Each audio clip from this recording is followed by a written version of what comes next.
Hi, everyone. We're so happy that you all could join us for this webinar on family intervention for homeless and at-risk youth. This is the first in a series of youth homelessness webinars that we'll be doing as part of our ongoing Practice Knowledge project, and we'll keep you all posted on those in our upcoming newsletters. I'm Mindy Mitchell, Program and Policy Analyst here at the National Alliance to End Homelessness, and I'll be starting with just a really brief overview, and then we'll hear from two great providers who are doing two very different family intervention models. Shira Hassan-Schiff, Director of Prevention at Cocoon House in Everett, Washington, and Jerry Ellis, Executive Director of the Ruth Ellis Center in Highland Park, Michigan. During these presentations, you can enter questions into the question box on your right, and we'll answer those questions after both panelists have completed their presentations.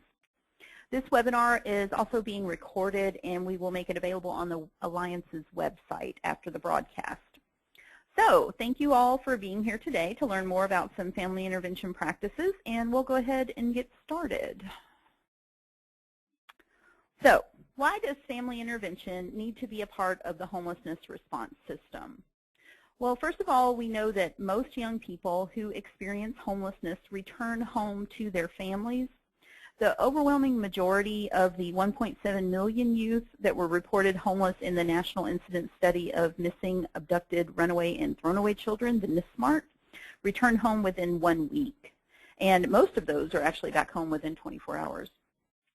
Additionally, we know that over 2/3 of the young people in RHY Basic Center shelters exit back to parents or guardians. So because most youth homelessness is the result of family conflict, and most homeless youth do return home, it makes sense to make family intervention not only a first line of defense, but a priority in all youth serving programs, except when it's unsafe or inappropriate to do so. And when a youth can safely be prevented from leaving home or safely reunited with family quickly, that frees up scarce shelter and transitional beds to be more available for young people who have no other options. And what is family intervention? Well, it's a lot of things. It can be preventative, and it can be a form of intervening before the young person ever leaves home. It can be reunification after they leave home and getting them back safely with their families. And that kind of reunification can be done very quickly after the young person leaves home, or it can be after young people have been away from home for a while. It can also be reconnection to family after they've left home, even if living back home again is not an option for the young people. And Jerry from Ruth Ellis Center has a really powerful story about how some of the young people he's worked with have a strong desire for just that. And family intervention can include a lot of different things. It can be helping a family out with material needs, because sometimes the family conflict is just exacerbated by all the other stressors that are facing people with low incomes. And maybe, just getting help with accessing other resources could diffuse the tension between the parents and the young person. It can also be a form of mediation and conflict resolution, helping a family and a young person work through their differences and problem solve in a safe and appropriate manner. It can also be counseling or behavioral health treatment for the young person or the family, or both together. And it can be things like parent education to help parents better understand the particular developmental needs of adolescents and young adults. And there are a wide range of family intervention models, and these are based on the needs of the young people and the families and the level of intervention that they require. So today we're going to learn about two models that are from either end of that very wide spectrum. Cocoon House's prevention model is a short-term, more surgical type of intervention, and Ruth Ellis Center's longer-term intensive model aims to promote healing and reduce risk of negative outcomes in families of LGBT youth. So we'll hear from both of these great programs now, and Shira Hassan-Schiff, Director of Prevention at Cocoon House in Everett, Washington, will get us started. Shira, you're up.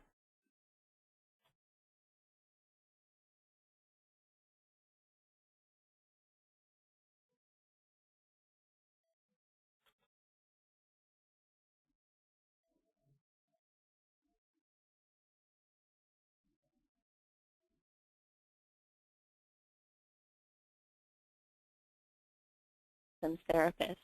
And we identified that the big concerns parents were calling with were concerns about teens' behavior, drug use, violence, criminal activity, all kinds of issues going on with the home, family conflict, just that family conflict that, was discussed earlier as being a primary indicator of potential youth homelessness. And they also spoke about their frustration, their hopelessness, their just feelings that they didn't have the skills or capacity to parent their teen well, and the feeling of not knowing where to turn. And so out of that, we developed this model to try to meet some of those needs, and also recognizing that a lot of models that address child abuse at a younger age are dealing with similar things. And so we based some of our model on that, looking at how some psychoeducation and normalizing of developmental pieces, as well as really helping the parent connect to the teen's experience, can help make a shift in the family system. And that shift, even though our intervention is very short and brief, that shift can make a dramatic impact on the life of that family moving forward. Next slide, please.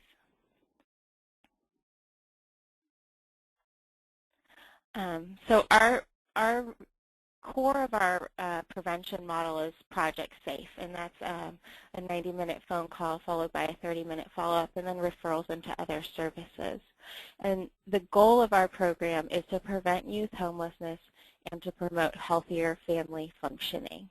And this program, we really seek to kind of cast the net widely to catch families and youth that might be in crisis or on the brink of crisis that could lead to future homelessness. Next slide. It is an early, very early intervention in that sense. So we target parents of teens who are at risk of becoming homeless, and we also do calls with parents of young people who are in our shelter, who might be in our emergency shelter for the first time, and in an effort to provide some of the same support and intervention to those families as well. In our evaluation of our recent data, we found that 86% of parents we talked to have teens between 13 and 17 years old, and about half of those youth had previously run away. Whether or not they'd ended up in our shelter, they had been out of the home before, and most of those youth that had previously run away were between the ages of 12 to 16. So, we're really wanting to start early because we're seeing that, young people are running away at a very young age, or being pushed out or kicked out of home at a young age. So we really need to get to these families early. So we do work not just with parents of teens, but parents of tweens to try to address things that are coming up in the family system. Next slide, please.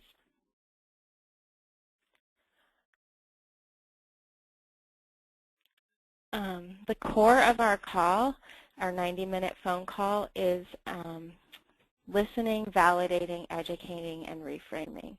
So our focus is to really sit with a parent for a long time and listen to what's going on at home and validate their experience. We spend a lot of time, just asking questions, listening, validating, asking questions, listening, validating. And our goal there is to help the parent move from kind of that what's the situations that are happening to the emotions that are happening, and how is it impacting them. And then through that, we bring in pieces of psychoeducation around what might be going on for their young person in their home, what are some challenges they might be experiencing, and normalizing around what happens when teens go through, young people go through adolescence, what might be some of the stressors that are going on at school or in the home. And then we help reframe what's happening in the home to help the parent shift from seeing their teen as the problem to seeing maybe there's something going on in the family system, and maybe they do, as a parent, have the power to help something go better.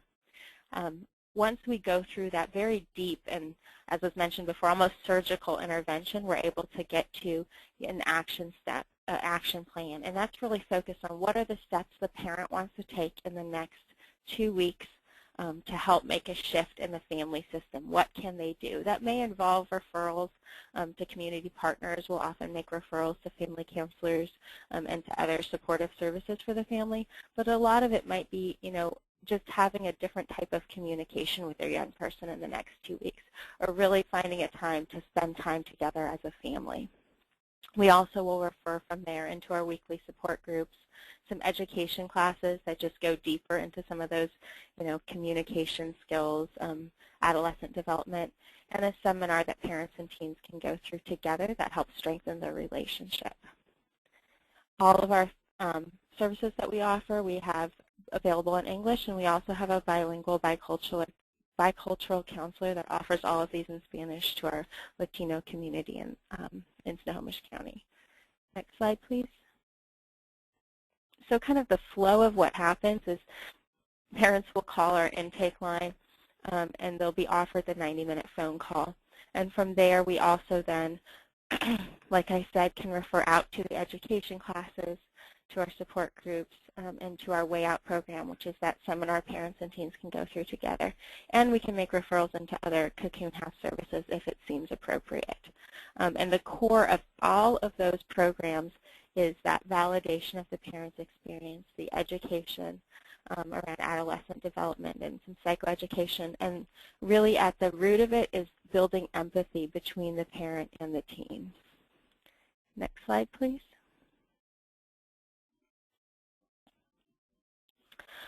So does it work? That's the question everyone wants to know about an intervention. And what we found is that it does. So we've had 2 studies of our program over time. In 2008, we had a local university conduct a longitudinal study of our program and found that out of 850 parents, 60% of those calls expressed a belief that their teen was going to run away or get kicked out at the beginning of the call. 85% felt an increased level of hope that the situation with their teen would get better when we were able to follow up with them. 75% reported a decrease in frustration, and 79% of the high-risk cases where they were expressing a belief their teen would leave the home reported more confidence that their teen would not leave following the phone consultation. We also were able to look at calls done with parents before their teen came to our shelter, where the shelter suggested, hey, call this program first before you drop your kid off. And in over 90% of those cases, the teen did not show up at the shelter after the call. We did a follow-up evaluation in 2014 looking at 3 years of data to see how we were doing on our outcomes. And we saw that out of 325 parents, 52% reported an increase in hope that the situation their teen would improve, and 81% reported that decrease in frustration. And again, 90% of callers at follow-up, so that follow-up call in 2 weeks, we do a 30-minute follow-up, reported that their teen was still living at home. We also saw something interesting when we compared youth who had no history of leaving the home or running and youth that did have a history of being out of the home. And we found that youth that had no history of running before being out of the home were 9 times more likely to be living at home in the follow-up than youth that had left the home previously. And that, I think, just speaks to the importance of really trying to catch families early and do early intervention, because we see once a young person's been out of the home, it's just so much more likely that they will leave again or be asked to leave again.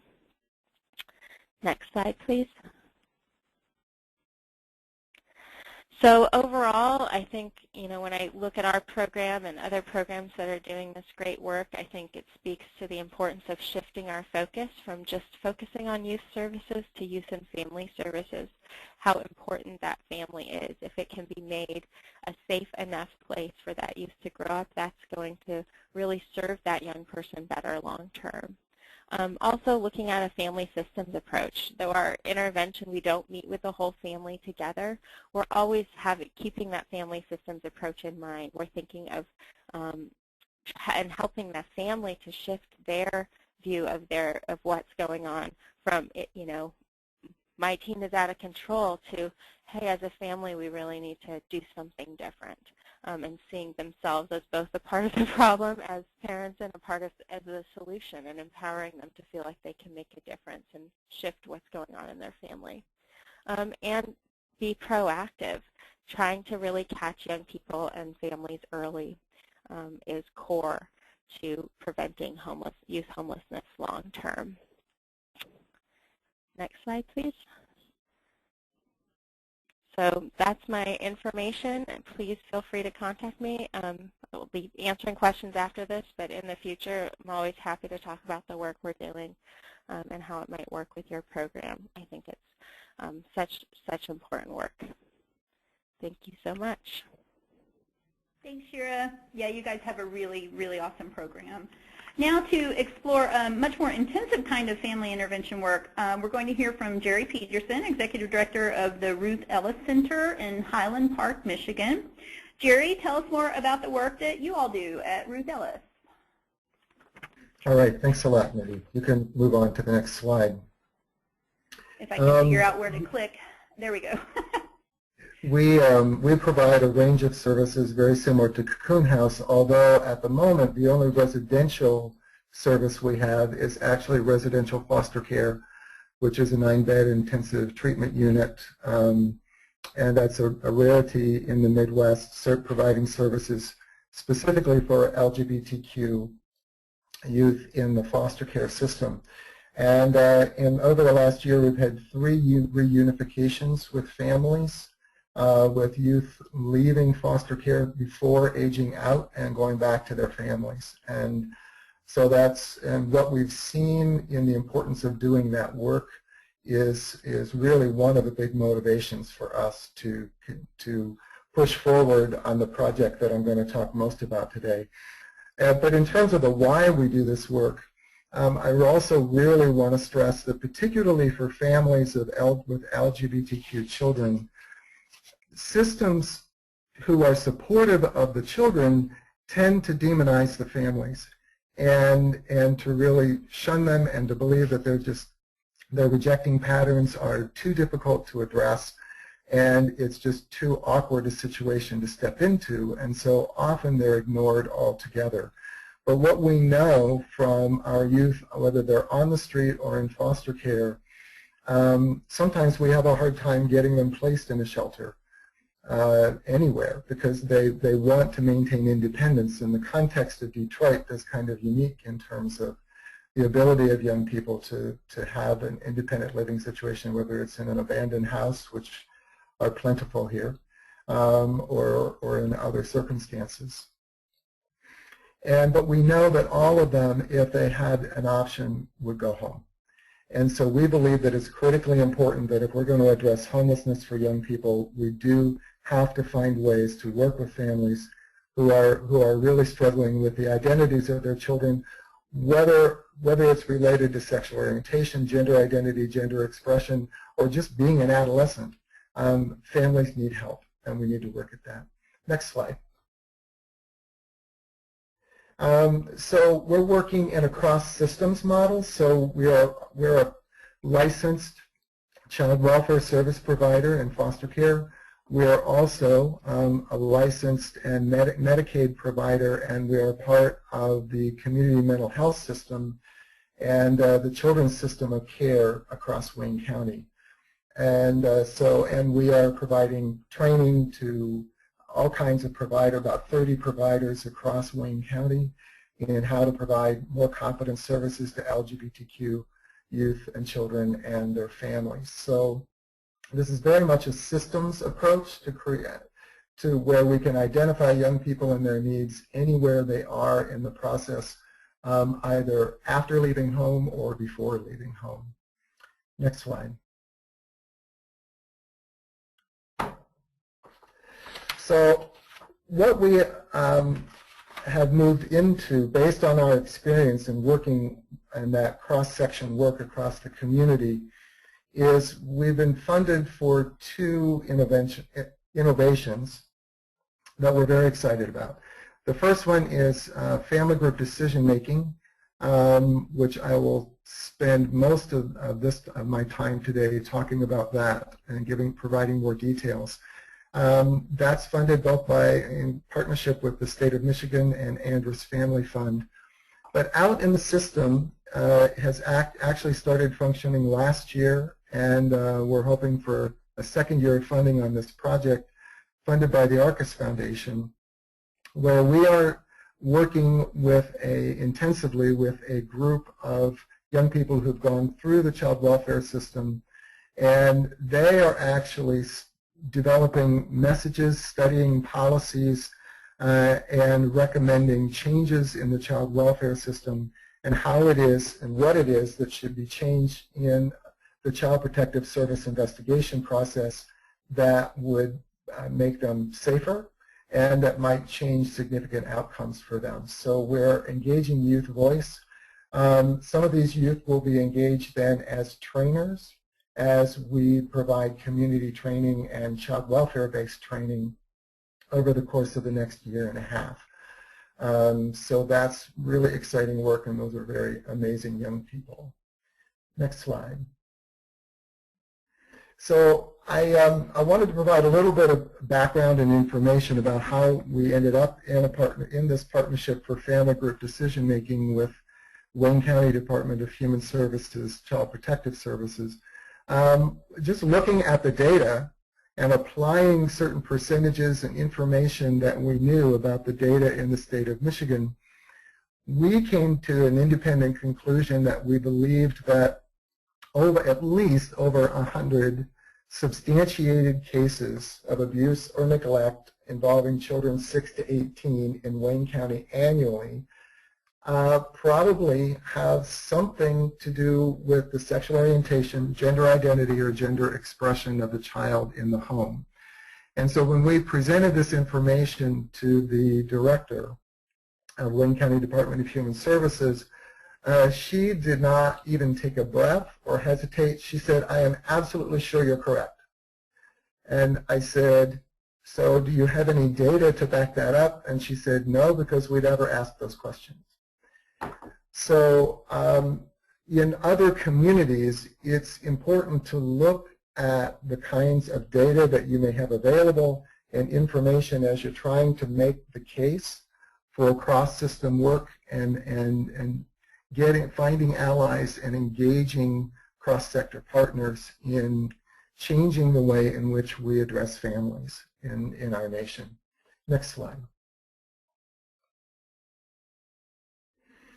So why this situation matters? I mean, the reality is that by 5 or 6, children have a strong understanding of gender-appropriate behavior, and their identities are developing.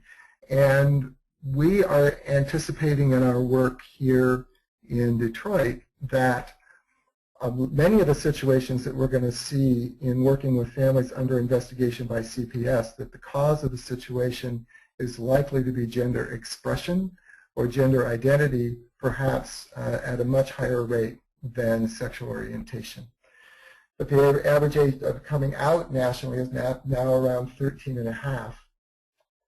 And what's really, really critical is that there's a whole new definition of risk that the Family Acceptance Project, Dr. Caitlin Ryan in San Francisco, has discovered that in the use of the screener, if 5 or 6 of the family rejecting behaviors named on that screener are going on in the home and can be identified, it correlates to an 80% likelihood of a suicide attempt. So it's a whole new understanding of risk for a child in the home.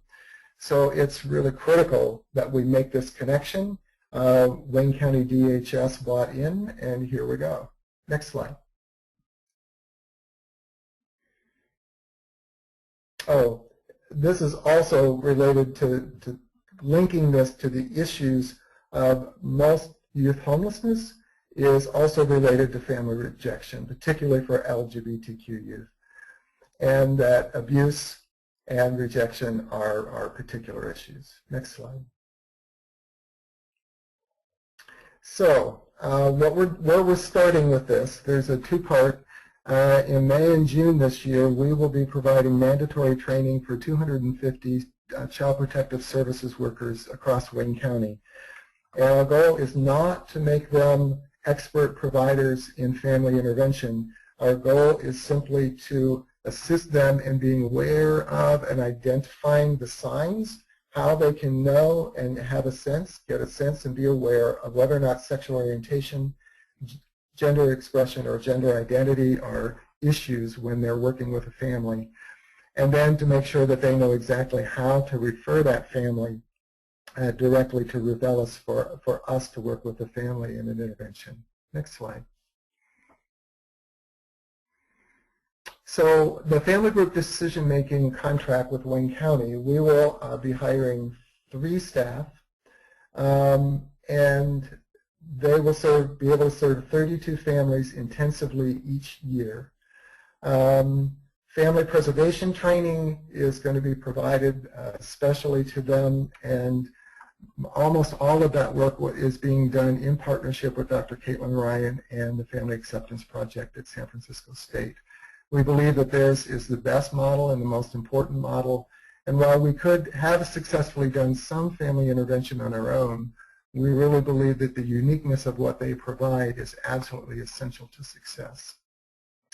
What the program does is that in the first 30 days of service, the coordinator works with the family to identify a social support network.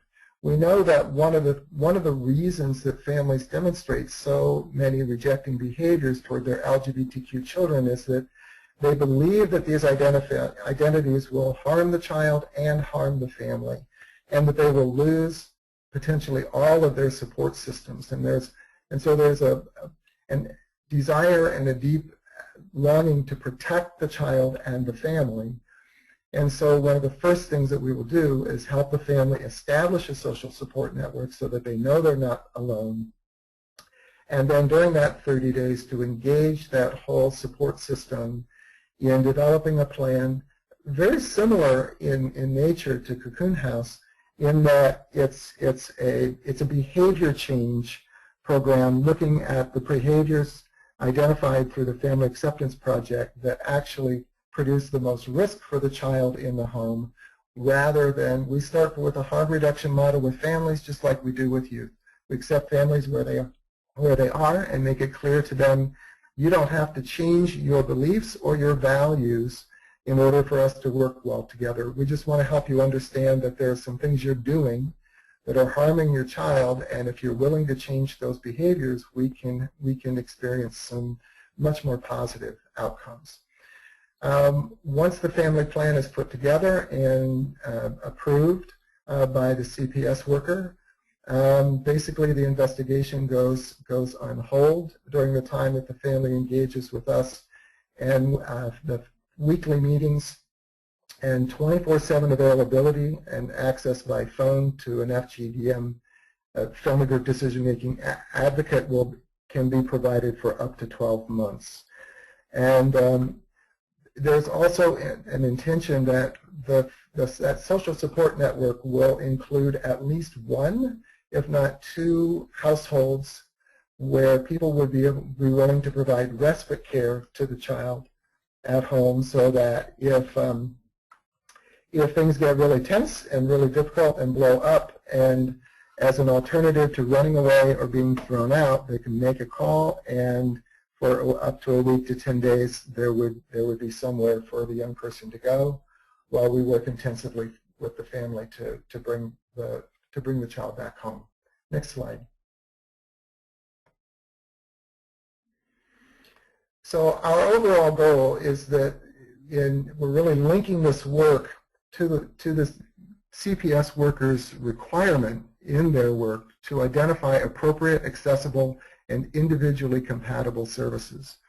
Also, the approach we take with families is the same approach we take with the workers or any other social service staff, where we say, we're not asking you to change your values or your beliefs on issues of sexual orientation and gender identity.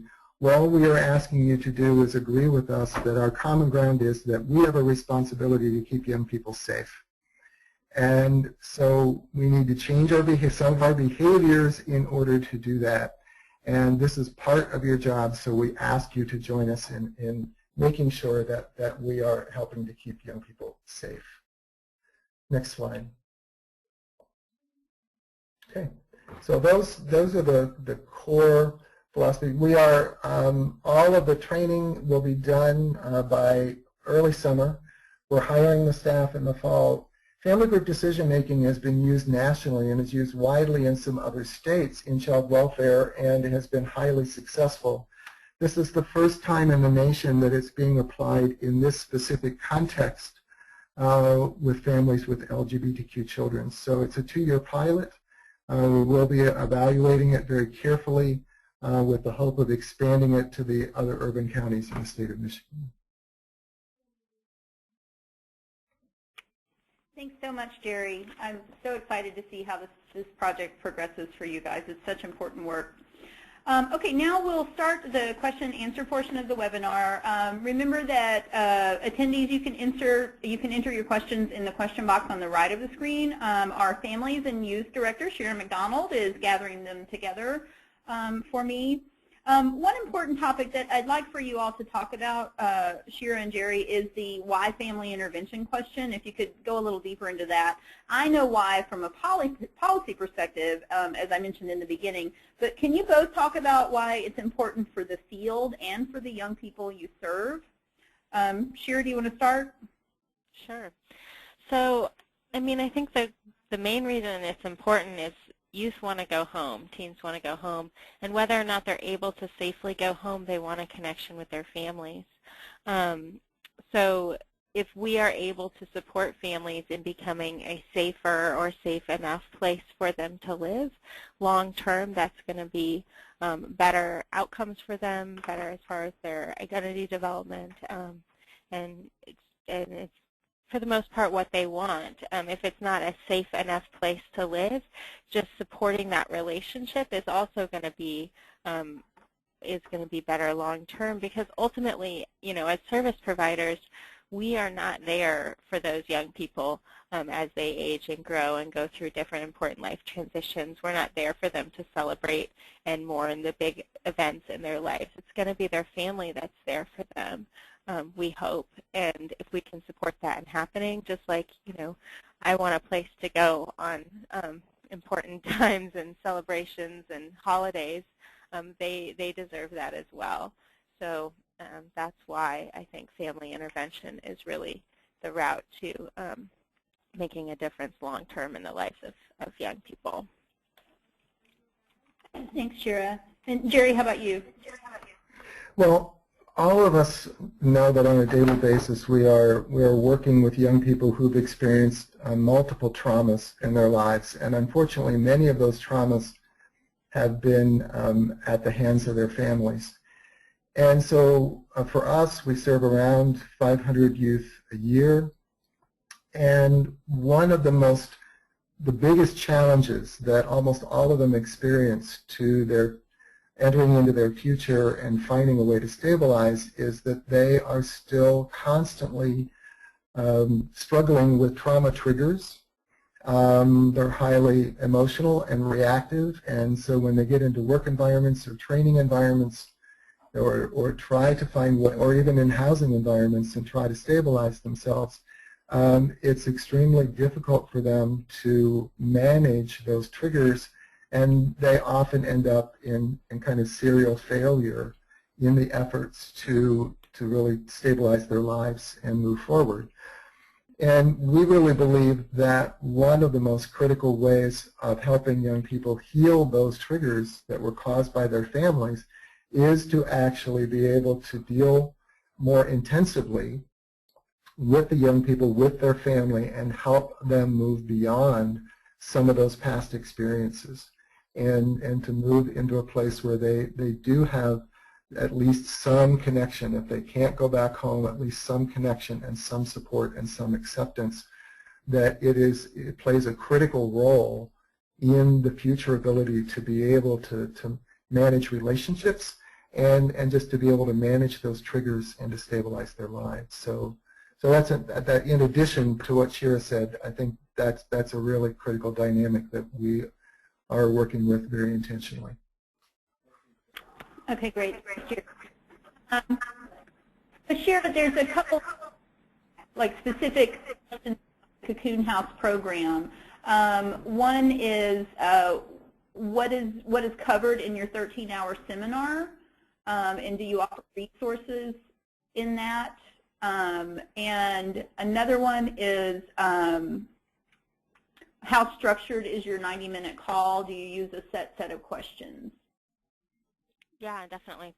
So our seminars, our 13-hour seminars are actually, we put them on in partnership with our juvenile justice system in Snohomish County, and it's a specific intervention that's designed to support juvenile offenders that are identified at low risk of reoffending from re-entering into the juvenile justice system.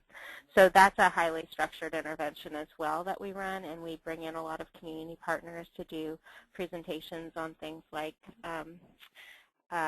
adolescent development and parenting, and then the teens also get some specifically focused programming for them too, to look at decision making, and then a lot of things to help bring the parent and young person together and really focus on their relationship and some skills moving forward to support that relationship. We do have resources available through that, and we have our staff there that are able to, interact one-on-one with the families and give them resources back into our system or external resources if necessary. And that intervention, it's actually a really, I think most families to some extent dread spending 2 Saturdays in a row in a room going through workshops, and come out of it feeling really positive. They speak really highly of it. They seem to really enjoy it. So as far as our calls go, we have, it's semi-structured. So we have some key pieces that we get to in the calls, and definitely some questions that help guide the conversation. But our therapists that run those calls are master's level therapists with a background in family systems. So though it isn't therapy at all, in some ways it's very therapeutic. So it's a free-flowing conversation in a lot of ways, where the therapist uses their skill and their experience in this area to help guide the call to get to that really kind of deep level, and then come out of that and structure the action plan. So semi-structured. Okay, great. And Jerry, one for you specifically about the work that you guys are doing. The intervention the pilot project, I assume, is just for the child welfare involved young people and families. Are you guys able to kind of work Caitlin's family acceptance work into other family intervention that you do with the young people that you serve? Yes, we are doing that. As a matter of fact, we had Caitlin come and do training for 40 mental health providers in the children's system of care last year. We'll have her back again this year to deepen that work. So we're trying to build the capacity of the children's system of care from a community mental health perspective, and bring a family focus there at the same time. We're working at both of those efforts in the same way, because we know another reason we went to Child Protective Services in addition to an existing relationship was the fact that we know that families with LGBTQ children who may be absolutely in crisis but have not been identified by anyone in crisis are extremely isolated families. And it's very difficult to actually make contact with them and find a way to engage with the family early on in a process. But we do know that aside from child welfare and CPS investigations, the two other places families are most likely to be identified would be at school and in community mental health settings. So we're well established in community mental health. We're also starting to reach out with some other community partners in terms of being able to get also referrals of young people and families from the school context as well. Okay, great.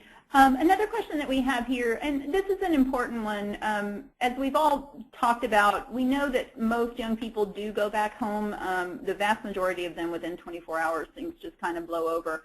But what do you do when the home environment isn't a safe option?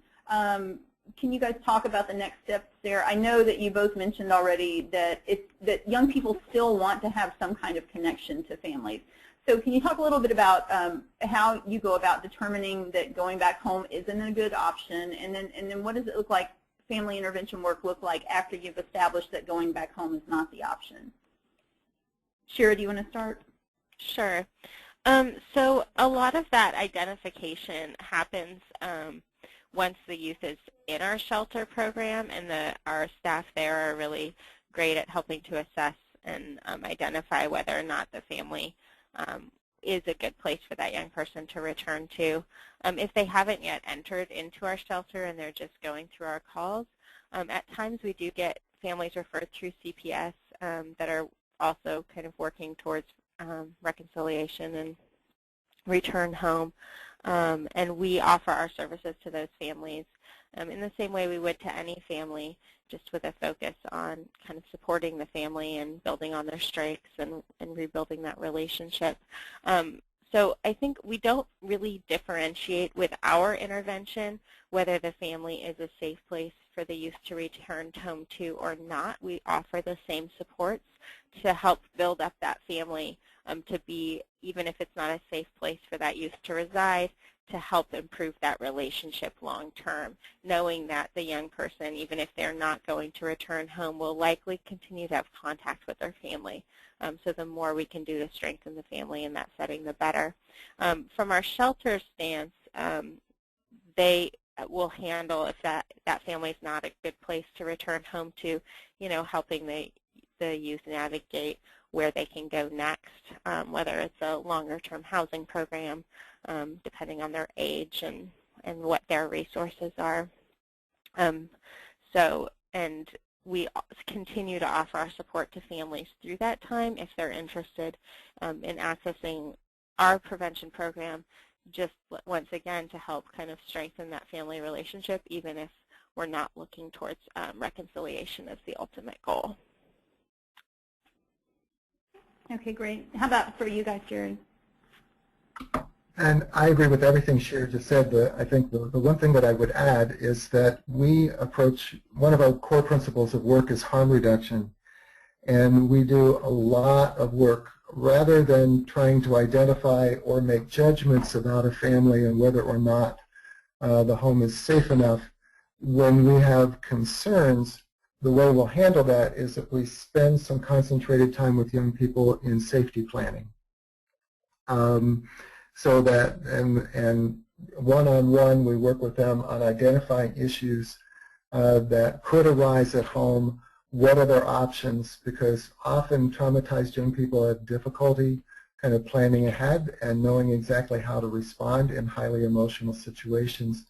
So that safety planning component is really, really important, which includes if you needed to exit the home again, how would you do that? Where would you go? What is your plan? Now can we make sure that you're aware of the resources that you need, etc. So I think that's the one thing that I would add that I think is a critical part of what most providers can do in their context, because often controlling an adolescent's choice about where they're going to go and what they're going to do next, we all know is often kind of beyond us. And so how do we help them be prepared to make the best choices they can make in whatever situation they're in? Okay, great. Okay, so here we have a very nuts and bolts kind of question, and I think this must be from a systems administrator kind of person. How much does family intervention cost? Do either of you have calculation of cost effectiveness or savings associated with your programs? Shira? Yes. So in our recent evaluation, I'm trying to remember the numbers, so it's going to be based on my memory, which may be faulty. That's okay. I think our calls were around $385 possibly, and overall if a family were to go through all our prevention services, it was around $2,000. So considering that intervention happens, maybe once or twice in a family's experience, that I believe would be significantly less than entering into the shelter system, and definitely less than entering into kind of a long-term homelessness. But we don't have a direct cost comparison between stay in our system versus prevention services on hand. Okay. Jerry, how about for you guys? This is just getting started, so. Well, and yeah, we're just getting started. I mean, the initial view of this is that, so we've got 3 staff in order to serve 32 families a year. The budget is in the $150,000 range to provide those services, and we know that even that is significantly less per family than what would happen if a child enters care. But we don't have all those numbers together yet. Okay, great. Okay, now we have a couple of questions about barriers. The first is related to practice. What are some of the barriers to making family intervention successful, and how do you overcome those? And a second related question about barriers is with barriers just in the field in general, and not seeing that involvement with the family would be a value in working with homeless youth. So yeah, if you guys want to break those up and just talk about barriers in practice, and then just kind of larger barriers in the field. Shira, do you want to get us started on that one? Sure. So I think barriers, excuse me, one of the barriers that we experience a lot is just kind of a cultural norm among people who are even in our own system with youth. We experienced when we were first getting started, and continue kind of to have to come back and retrain and re-norm around what Jerry was speaking about earlier, seeing the family as from a really deficit perspective as being the problem that's going on, and kind of making assumptions that that isn't a good place for the youth to be, and writing them off altogether. So we're still continuing, even though we've been doing this for many years, continually having to come back to that challenge, and just help people within our system and with our community partners to shift to seeing the family as an asset, as something we want to develop, and really using that strength-based approach when working with families. And recognizing that oftentimes there's a long history of intergenerational homelessness, and so the families and youth are all a product of many different things going on in society, and not just a standalone unit. As far as kind of implementation and practice, I think one of the challenges is that our model in particular is very narrow. It's short, it's brief, and it works wonderfully with many families. But there's definitely some families for whom a deeper level of intervention is necessary, and so kind of assessing where that line lies and how to make those appropriate referrals is something that we're always growing in. And then when it comes down to that, finding where the appropriate referrals are, because I think they're just kind of structural barriers within what's available in our community for families that offers that deeper level intervention, but still is really kind of being supportive of that family reunification and that family strengthening work. Okay, and thanks. Jerry, how about you? Practice barriers, barriers within the field itself?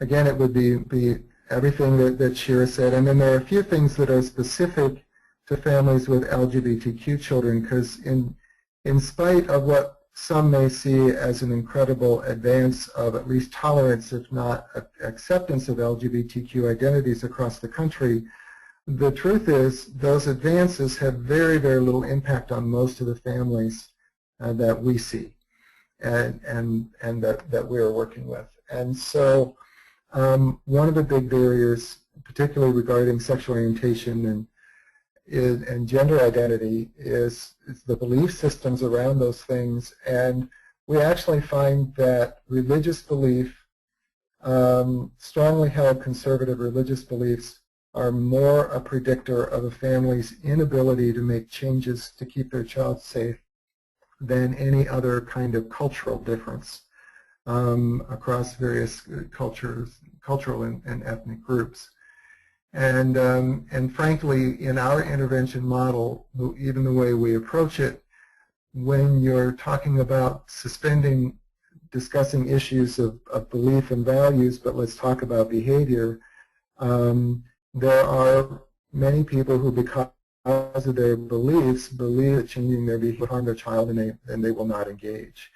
So learning ways, and again, Dr. Ryan and the Family Acceptance Project has made some really good inroads and is learning a lot, so we're looking forward to her working with us to understand more how we can reach beyond those particular barriers.